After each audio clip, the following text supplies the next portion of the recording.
Жошы хан және Алтын Орда.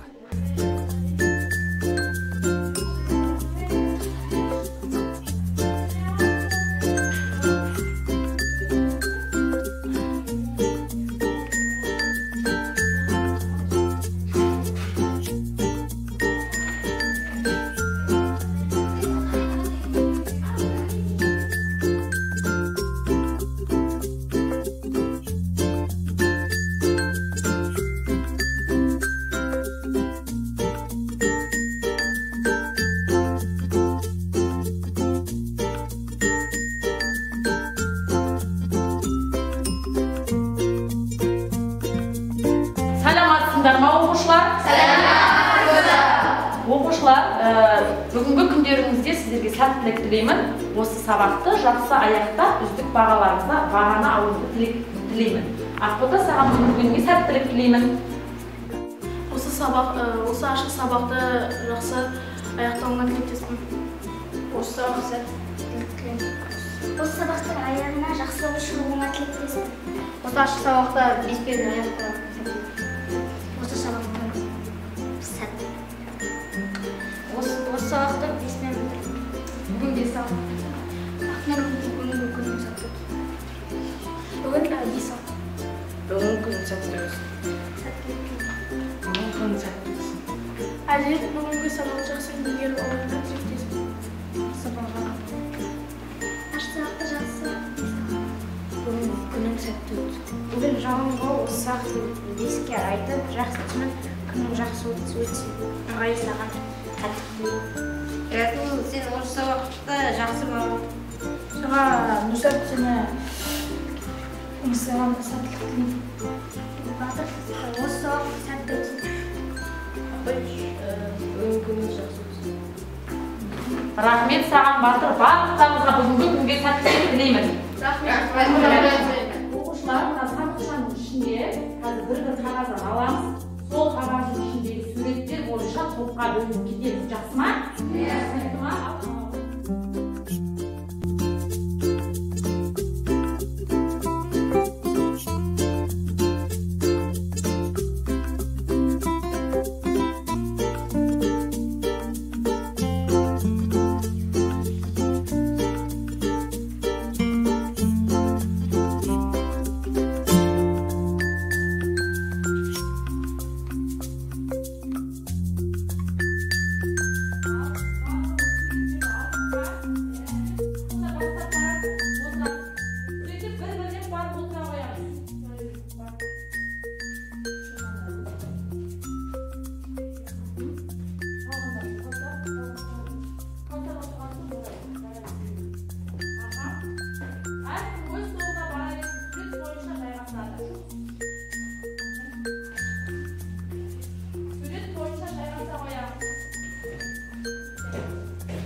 Сурет бойынша жайғасады. Сурет бойынша жайғаса қоямыз.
Яғни Шыңғыс хан өзі жаулап алған жерлерін төрт ұлына не қылатын еді?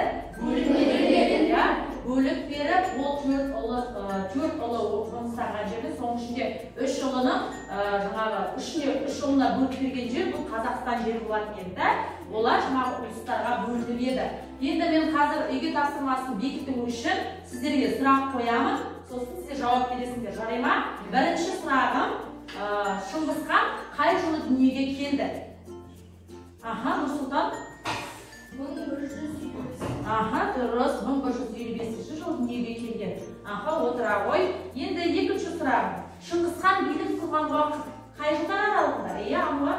Шыңғысхан 1206 жылы 1224. Өте дұрыс айтасың, отыра ғой. Шыңғысхан шығарған заң қалай аталатын еді, оқушылар? Шыңғысхан шығарған, яғни Шыңғысхан империясының шығарған заңы қалай аталатын еді? Онда дейтін әртүрлі заңдар жинағы болатын, ол заң қалай аталатын еді? Кім жауап береді?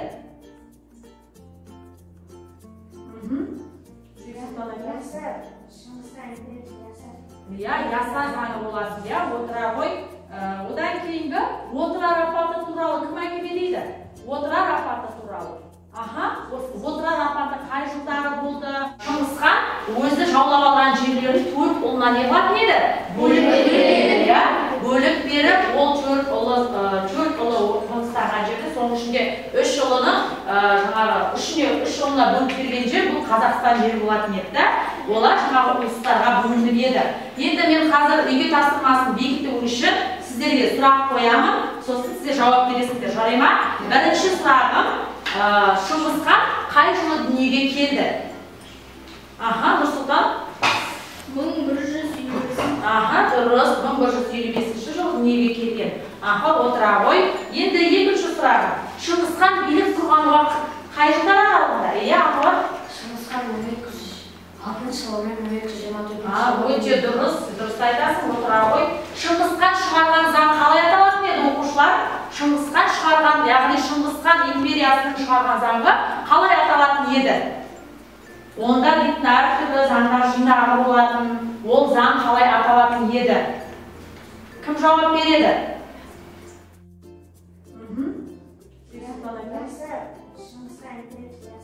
Иә, яса заңы болатын, иә, отыра ғой. Одан кейінгі отырар апаты туралы кім әңгімелейді? Отырар апаты туралы. Аха, отырар апаты қай жылда? 6 ай бойы соғыс болды, иә? 1220 жылы басталды. 6 ай бойы соғыс болды. 6 ай бойы нені отырар не қылмады? Ала алмай? Иә, ала алмады, бірақ 6 айдан кейін не істеді? Отырарды алды. Иә, 6 ай бойы отырарды алды. Аха, отыра ғой. 1220 жылы қандай оқиға болып еді? Иә, Нұрғали айта ғой. Отырар шайқасы. Иә, отырар шайқасы болды, отыра ғой. Енді Шыңғысхан жаулап алған жерлерін, иә, кімдерге бөліп берген еді? Иә, Бексұлтан айта ғой. Шыңғысхан жаулап алған жерлерін өзінің 4 ұлына Шағатай, Үгедей, Төле, Жошы, балдарына. Иә, 4 ұлына бөліп беріп еді, иә. Оқушылар, енді біздер бүгін жаңа тақырып өтеміз. Жаңа тақырыбымыз бізде қалай аталады? Оқушылар, бүгін біз Жошы ұлысы және Алтын Орданың құрылуы дейтін Алтын Орда туралы не қыламыз? Тақырып өтеміз. Яғни Шыңғысханның үлкен ұлы Жошы 1142-1227 жылдары не қылып еді? Алтын Орданы не қылды? Негізін қалаған еді. Яғни негізін қалап ол Жошы ұлысы болып бөлінген еді. Яғни сол Жошы ұлысының жерінде Алтын Орда мемлекеті 1236-1242 жылдар аралығында не қылған? Жошының ұлы Батыс жорығына келген құрған екен. Одан кейін Алтын Орданың астанасы жаңағы Бату басқарған кезде Сарай Бату қаласы болған екен. Яғни Бату хан 1227-1225 жылдар аралығында Алтын Орданы басқарған хан болып саналады. Енді оқушылар көріп отырсыздар, мінекей Алтын Орданың аумағы, яғни қай жерлерді қамтығаны осы карта арқылы көруге болады. Алтын Орда деп не қылып тұр екен? Жазылып тұр, аумағы. Енді келесі бізде Алтын Орданың саяси тарихы және мемлекеттік құрылысына келетін болса, бізде Алтын Ордада өте көп хандар болғанда, сол хандардың ішіндегі енді Берке ханның кезінде болатын болса, Берке ханның тұсында, яғни ұлыс Моңғол империясының қолына өтеді, моңғолдардың қолына өтеді. Осы кімнің Берке ханның тұсында, яғни Берке хан 1257-1266 жылдар аралығында Алтын Орданы не қылатын еді? Басқаратын еді. Яғни осы Берке ханның тұсында мемлекеттің жаңағы бір жан-жақты несі экономикасы жағынан дамиды. Берке хан өзінің жаңағы Алтын Орданың астанасын Сарайберке деп ауыстырады. Одан кейін Берке ханнан кейін Берке хан негізінен Алтын Ордада ислам дінінің негізін қалайды. Түсінікті ма? Енді одан кейін Меңгу Темірге келетін болсақ, Меңгу Темір хан 1266-1280 жылдар аралығында Алтын Орданы бастаған хан болып саналады. Моңғол империясының тәуелсіз болып 1266 жылы өз атынан теңге соқтырады. Теңге дегенді білеміз, яғни өзінің атынан сол Алтын Орданың өзінің ақшасын, теңгесін жасап шығарады екен. Осы Меңгу Темір тапсырыс беріп, металдан тиын соқтырады ең алғаш рет. Одан кейін қала теңіз қалаларымен сауда қатынастарын орнатады. Яғни сауда-саттық Алтын Ордада не істей бастайды? Дами бастайды екен. Одан кейін Меңгу Темірден кейін Тоқты ханға келетін болсақ, Алтын Орданың саяси маңызының нығаюына үлкен үлес қосқан хан болып саналады. Тоқты хан 1290-1312 жылдар аралығында Алтын Орданы басқарған хан болып саналады. Түсінікті ғой да? Енді жаңа барлығын көрдік. Қазір енді Алтын Орданың гүлденуімен әлсіреу және уақытша жандануға келетін болсақ, 1312-1342 жылдар аралығында Өзбек хан билік құрады. Өзбек хан билік құрған тұста, яғни Алтын Ордада ислам дінінің жаңағы діңгегі қаланады. Яғни ислам діні не болады? Мемлекеттік дін ретінде қабылданады. Барлық адам мұсылман дінін ұстана бастайды. Әскерлерінің өзі, яғни мұсылман дінін ұстанғаны соншалықты әскерлерге не болған екен?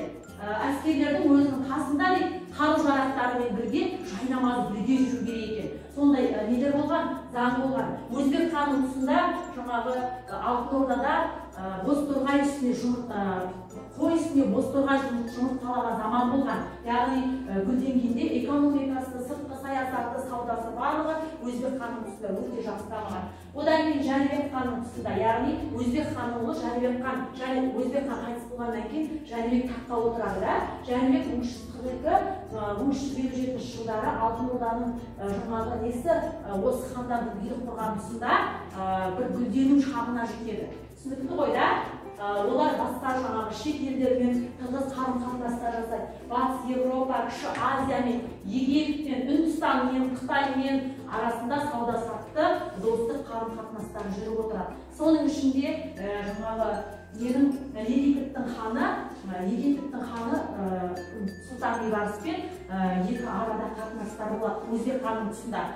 Яғни Өзбек ханның тұсында осы Алтын Ордада яғни нелер салынады. Сәулет өнері әртүрлі. Оның үстінде жаңағы мешіт, медреселер салынады. Яғни сәулет өнері дамиды. Одан кейін 1357 жылы Жәнібек хан, 1359 жылы оның ұлы Бердібек хан таққа отырады. Алтын Ордада, яғни сол Бердібек хан таққа отырған кезде төңкеріс бола бастайды. Түсінікті ғой да? Яғни өзара іште қырқыстар бола бастайды. Яғни бұның барлығы Шыңғыс ханның ұрпақтары ғой, осы жаңағы Алтын Орда тағына қырқыстар бола бастайды, ішкі талас-тартыстар бола бастайды. 1359-1380 жылдары Ұлы Алапат кезеңі деп аталады. Түсінікті ғой да? Ұлы Алапат кезеңі деп аталады. Яғни жошы ұрпақтары Әмір Темір негізінен Ақ-Ордада жүреді, одан кейін Бәуелнахр билеушісі кімнің Әмір Темірдің қолына тоқтамыс деліп барады, қолына көмек сұрап барады. Яғни кімден көмек сұрайды дедім? Әмір Темірден көмек сұрап барады. Ол сол Әмір Темірдің көмегімен бірінші барып Алтын Орданы басып алады, бірінші барып Ақ-Орданы басып алады, одан кейін Алтын Ордаға не болады? Шабуылдар жасай бастайды. Соның ішінде жошы ұрпағы Тоқтамыс деп отырмыз ғой, жаңағы Әмір Темірден көмек сұрап барады. Тоқтамыс Әмір Темірдің көмегімен 1377-1380 жылдары Ақ-Ордада орнырақ бірінші Ақ-Орданы жаулап алып, ол жерге барып өзінің билігін жүргізе бастайды. Одан кейін Алтын Орда 1380 жылы Куликова шайқасында, яғни Мамай хан, ол кезде Алтын Ордада Мамай хан билік құрып жатады. Түсінікті ғой да? Негізінен Алтын Орда жошы ұрпағына ол Мамайдың күйеу бала болып келеді екен. Яғни Мамай сол кезде жаңағы Алтын Орданың тағы үшін шайқасып жатады. Яғни Куликова шайқасы дегеніміз Куликова жерінде Дмитрий Донскойдың немен жасақтарымен бірге соғыс жүргізе бастайды. Оған тұтқиылдан кім шабуыл жасайды? Тоқтамыс шабуыл жасайды. Сол жерде Тоқтамыстың әскерлері жеңіп, Алтын Орданы өз қолына алады. Түсінікті ғой да? Енді Тоқтамыс тоқтамыс 1380-1395 жылдары Алтын Орда ханы болып сайланады. 1382 жылы Москваның алым салық төлеуін қалпына келтіреді. 1380-1390 жылдары тоқтамыс Әмір Темірмен соғысып кетеді. Яғни ол Әмір Темірден көмек сұрап барады ғой бастапқыда, иә. Одан кейін ол күшті әскер жинап хан болғаннан кейін қайта Мәуереннахр билеушісі Әмір Темірге қайта жорықтар жүргізе бастайды. Түсінікті ғой да? Бірақ кімнің тоқтамыстың әскерлері кім Әмір Темірден жеңіледі. Яғни енді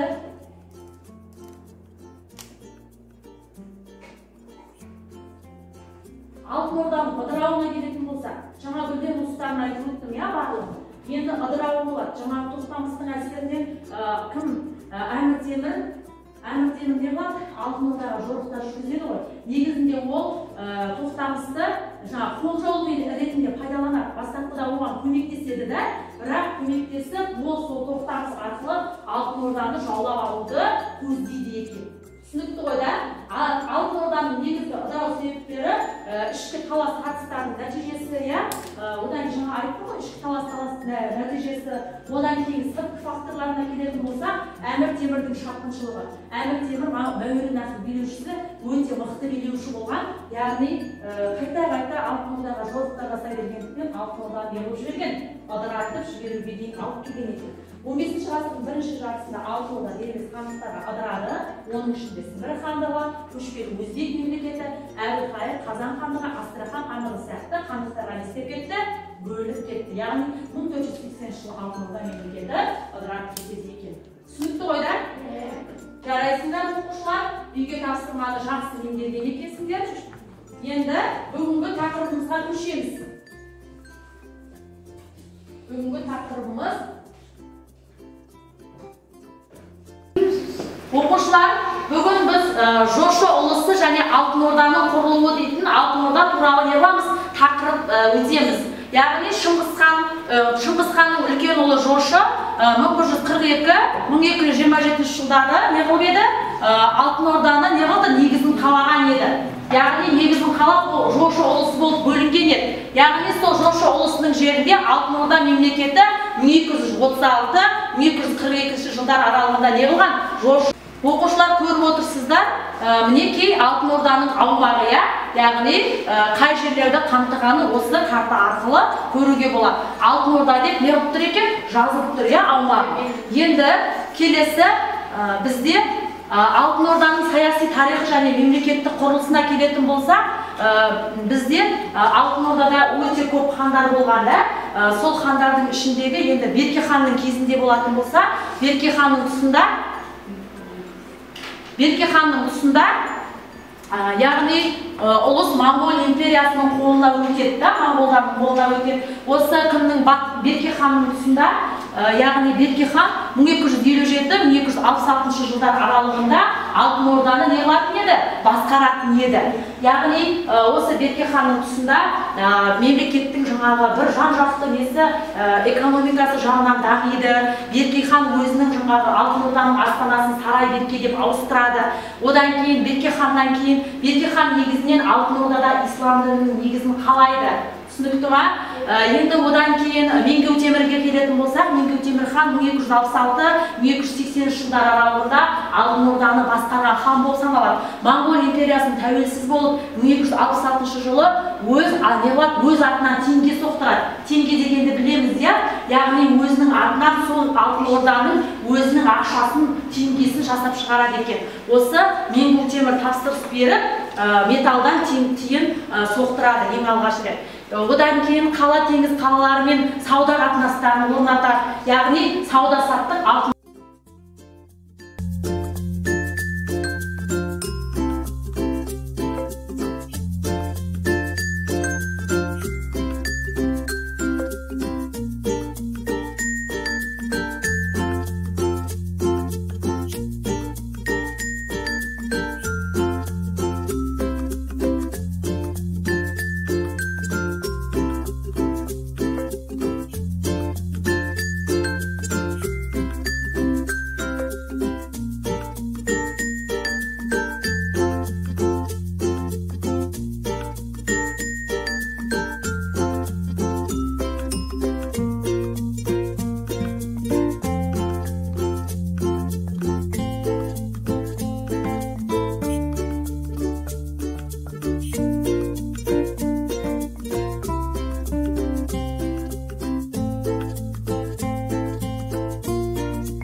роликті тамашалап алайық, содан кейін сабағымызды жалғастырамыз. 1235 жылы Қарақорымда өткен құрылтайда батысқа Моңғол атының тұяғы жеткен жерге дейін Еуропа жеріне жорық жасау туралы шешім шығарылады. Жошының мұрагері Шыңғысханның немересі Бату басқаратын болды. Ол 1236 жылдан бастап батыс дешті Қыпшақ даласына шабуылын бастайды. Одан кейін Еділ бұлғарларын, Мордваларды басып алып, ірі орыс князьдіктерін талқандайды. Польша, Венгрия, Чехия және басқа мемлекеттер Шыңғыс ұрпақтарынан аяусыз жеңіліс табады. Еуропаның 3/2 бөлігін жаулап алған Бату 1242 жылы Еуропаға жорығын аяқтайды. Бату ханның жорықтарының нәтижесінде моңғолдар үлкен территорияға ие болады. Оның шегі батыста Днестрге, шығыста Ертістен Алтай мен Тарбағатайға, солтүстікте Батыс Сібір ойпатына, оңтүстікте солтүстік Кавказға дейін жетті. Сонымен қатар солтүстік Хорезм мен Сырдарияның төменгі ағысы кірді, және оңтүстік орыс князьдіктері де Батуға тәуелді болды. Осындай аса зор мемлекет ұлық ұлыс, ал жазба деректерінде Алтын Орда деп аталды. Алтын Ордада билік жүргізген хандар. Бірінші, Бату хан 1243-1255 жылдар. Екінші, Берке хан 1257-1266 жылдар. Үшінші, Мөңке Темір хан 1266-1280 жылдар. Төртінші, Төле Мөңке хан 1280-1287 жылдар. Бесінші, Төле Бұқа хан 1287-1291 жылдар. Алтыншы, Тоқа Темір хан 1291-1312 жылдар. Жетінші, Өзбек хан 1312-1342 жылдар. Сегізінші, Жәнібек хан 1342-1357 жылдар. Берке хан билік құрған кезде Алтын Орда Монғолия империясынан тәуелсіз болу үшін күресті. Орданың гүлденген кезеңі Өзбек ханның тұсында болды. Өзбек хан империяның түріктенген көшпелі халқын ислам дініне тартып, 1312 жылы ислам дінін мемлекеттік дін деп жариялады. Жәнібек хан 1342-1357 жылдар тұсында Алтын Орда саудасы мәдениеті жағынан дамыған биік деңгейге көтерілді. 14 ғасырдың екінші жартысынан бастап Алтын Орда ішкі алауыздықтың әсерінен әлсірей бастады. 1357-1380 жылдар аралығында билікте 20-дан астам хан болды. 1380 жылы Мамай мырза басқарған Алтын Орда әскері Куликов даласында Дмитрий Донской әскерінен жеңіледі. Осыдан кейін Алтын Орда әлсірей түседі. 14 ғасырдың аяғындағы Мәуереннахр билеушісі Әмір Темірдің жойқын шабуылдары да Алтын Орданың ыдырауына әсер етті. Ақсақ Темір шабуылынан кейін Алтын Орда ыдырап, оның құрамынан Ақ Орда, Ноғай Ордасы, Сібір, Қазан, Қырым және Астрахань хандықтары бөлініп шықты. 15 ғасырдың соңына қарай Алтын Орда мемлекеті өмір сүруін бір жолата тоқтатты. Алтын Орда тарихы моңғол шапқыншылығымен тікелей байланысты. Моңғолия жерінде Шыңғыс хан қайтыс болғаннан кейін 1235 жылы Қарақорымда өткен моңғол ақсүйектерінің құрылтай жиналысында Шығыс Еуропаға жаңа жорық жасауға шешім қабылданды. Моңғол әскерлері Шыңғыс ханның мұрагер немересі Жошының 2 жылы Бату басқаратын болды. Бату әскері 1236 жылы Ресей жеріне басып кіріп, алдына келген барлық қала бекіністерді қирата отырып, 1240 жылы қазіргі Киев қаласын жаулап алды. Батудың екпінді жорығы барысында моңғолдар кең байтақ жерге ие болды. Оның шегі батыста Днестрге, шығыста Ертіске, солтүстікте Батыс Сібір ойпатына, оңтүстікте солтүстік Кавказға дейін алып жатты. Бату еліктерінің құрамында оңтүстік шығыста солтүстік Хорезм мен Сырдарияның төменгі жағындағы жерлер де бар еді. Оңтүстік орыс князьдіктері де Батуға тәуелді болды. Осындай аса зор мемлекет шығыс деректемелерінде Көк Орда, ал орыс жылнамаларында Алтын Орда деп аталды. Астанасы алғашында Еділ бойындағы сарай Батуда болса, кейін сарай Беркерге көшірілді. Алғашында Алтын Орда деген ұғым болмаған. Бұл атау орыс деректерінде тек 16 ғасырдың аяғында пайда болған. Алтын Орда халқы этникалық жағынан біркелкі болған жоқ. Отырықшы аймақтарда Еділ бұлғарлары, қала қыпшақтары, орыстар, армяндар, гректер, ежелгі хазарлар мен алған ұрпақтары хорезмдіктер тұрды. Далалы өңірді негізіне мал шаруашылығымен айланысқан түрік тілдес халқы Қыпшақ, Қаңлы, Найман, Қоңырат, Керей тағы басқа тайпалар мекендеді. Дешті Қыпшақ төңірегі мен Еділ бойына қоныс аударған моңғолдар аз болған жоқ. Олар кейін жергілікті түркі тілдес халықтармен сіңісіп кетті. Алтын Орданы Жошы-ханнан кейін Бату 1243 және 1255 жылдары басқарған болса, Бату ханнан соң елді Берке, Мөңке Темір, Төле Мөңке, Төле Бұқа, Тоқа Темір, Өзбек Жәнібек хандар басқарып, билік ұрпақтан ұрпаққа жалғасып отырды. Заманында Жошы мен Бату Монғолиядағы ұлы ханға белгілі бір дәрежеде бағынышты болса, Беркеден бастап Алтын Орда хандары өздерін тәуелсізбіз деп есептеді. Ол Батыс Еуропамен, Мысырмен, Кіші Азиямен, Үндістанмен, Қытаймен сауда-саттық жүргізді. Әртүрлі кәсіпшілікпен айналысып, қолөнерді дамытты. Беркенің кезінде Алтын Орда мен Египет сұлтаны Бейбарыс арасында байланыс күшейе түсті. 1262 жылы Бейбарыс Алтын Орда ханы Беркемен өзара достық қарым-қатынас орнату үшін өз елшісін жіберді. Мұнан кейін екі ел арасында әскери сауда, діни-мәдени байланыстар орнады. Берке хан тұсында Алтын Ордаға ене бастаған ислам діні кейін Өзбек хан тұсында үстем дінге айналды. 1312 жылы Өзбек хан исламды Алтын Орданың мемлекеттік діні деп жариялады. Алтын Орданың гүлденген мезгілі осы Өзбек хан мен оның баласы Жәнібек ханның билік еткен тұстарында болды. Өзбек хан қалаларда медресе салдырып, мұсылман дінінің таралуына орасан зор септігін тигізді. Қазақстан жеріне моңғолдар Шыңғыс ханның құқық нормаларын енгізді. Онда феодал шонжарлардың артықшылықтары белгіленді. Ол бойынша жергілікті халық соғыс жорықтарына қатысу үшін әрбір 10 үйден бір жауынгер беру міндеттелді. Бүкіл халықтан хан әулетіне сыбаға тиіс деп есептелді, және оларға ауыр алымдар мен міндеттемелер түсіп отырды. Көшпелі мал өсірушілер көпчур деп аталатын салық төлеуге тиісті болды. Оның мөлшері 100 бас малдан 1 бас мал беру. Егіншілерден де астықтай салық алынды. Әрбір 10 қап егістен қазына пайдасына 1 қап өнімі, кейбір жерлерде жер салық алынды. Алтын Орда хандығы берік мемлекеттік бірлестік бола алған жоқ. Оның әлеуметтік және мәдени даму дәрежесі әртүрлі экономикалық негізгі төмен болды. Феодалдық қатынастар дамыған сайын ішкі сыртқы байланыстар шиелене түсті. 1342-1357 жылдары Алтын Орданы билеген Жәнібек хан өлгеннен кейін Шыңғыс тұқымынан тараған билеуші топтар арасында хан тағына таласқан феодалдық қырқыс өріс алды. Бір кезде күшейіп дәуірлеген Алтын Орда мемлекетін іштегі алауыздық жегідей жеді. Тек 1357-1380 жылдар арасында Алтын Орда тағында 25 хан ауысты. Оған қоса Алтын Орда қарауындағы езілген Бұқара халықтың азаттық күресі өрістеді.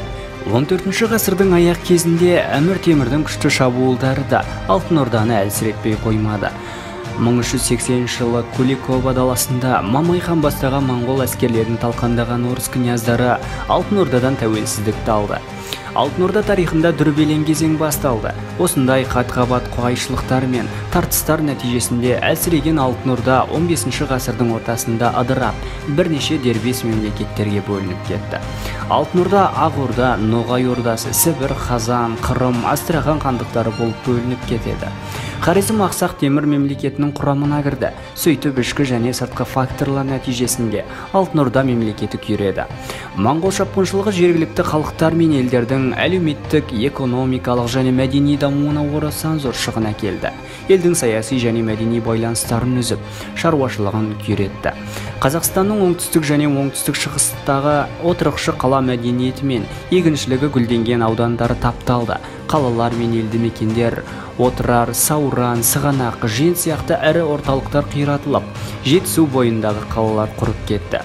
Зерттеушілер моңғол шапқыншылығы қазақ халқының қалыптасуын 200 жылға кешеуілдетті деп есептейді. Империялар тарихына шолу мынаны дәлелдеп отыр. Қарудың күшімен құрылған мемлекет жергілікті халықтың топтасуын жеделдетіп, оның өз тәуелсіздігі үшін толассыз күрес жүргізіп, міндетті түрде ерте ме кеш пе өз мемлекетін құруына алып келеді. Империя саясаты осыған итермелейді. Шыңғыс хан негізін қалап ұрпақтары жүзеге асырған Моңғол империясының алтын орда тағдыры да осы. Осы тақырыпты бекіту үшін мен сендерге қазір сұрақ қоямын, сол сұрақтарға жауап беріп қатысып отырайық, жақсы ма? Алтын орданың негізгі ыдырау себептері қалай деп айттым жаңа мен? Негізгі ыдырау себептері қалай болды? Кім айтады? Иә, Қаусар айта ғой. Әмір Темірдің шапқыншылығынан кейін Иә, алтын орданың шапқыншылығы деді. Оның ішінде жаңа ішкі талас, таққа таластардың нәтижесінде деп айттым да. Енді алтын орда мемлекетінің орнына қоныстанған қандай мемлекеттер алтын орда ыдырап кетті ғой, сол орнына қандай хандықтар келмеді? Кім айтады? Алтын хандығы Арахан, Ноғай және де Әбілхайыр хандығы келеді. Жақсы, иә. Алтын орда мемлекетінің өмір сүрген уақыты қалай еді? Кім айтады? Алтын орда мемлекетінің өмір сүрген уақыты. 1242-1480 жылдары алтын орда өмір сүрді. Әр хан өмір сүрген кезде, хандық құрған кезде, яғни алтын орданың астаналары болды. Яғни ол қандай астаналар еді? Сарай береке. Жарайсың, Сарай Бату, Сарай Береке деген астаналары болған екен. Оқушылар енді осы тақырыбымызға байланысты тақырыпты бекіту үшін мен сіздерге қазір сөз жұмбақ дайындап келдім. Сол сөз жұмбақты топ болып орындайтын боламыз, жақсы ма? Орындаймыз, бастай беріңдер. Бастаймыз, топ болып жұмыс жасаймыз, барлығымыз.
Бексұлтанның тобы болды.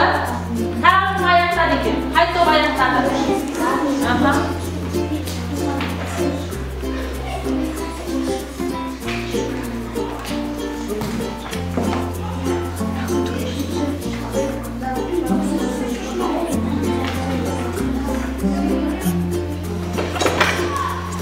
Жас болдық қойда барлығымыз аяқтадық па? Нұрғали, маған бере ғой.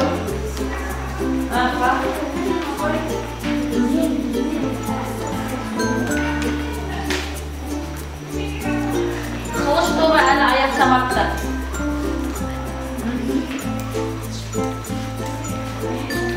Екі адамнан әр топтан екі адамнан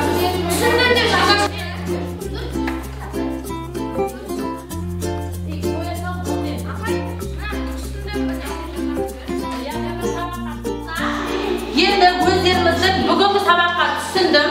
Бүгінгі сабақтан түсінетіндерім әлі де бар, оқуым керек дейсіздер. Ал мүлде түсінбегендеріңіз осы қолыңыздағы сендерлерге жазып, жетістік ағашына әкеліп жабыстырасыңдар.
Оқушылар, осымен бүгінгі сабағымызды аяқтаймыз. Жақсы қатысқандарыңыз үшін сіздерге рахмет. Енді үйге тапсырма, осы тақырыпты жақсылап оқимыз. Үйде Бату хан туралы мәлімет жазып келеміз. Жақсы ма? Жақсы.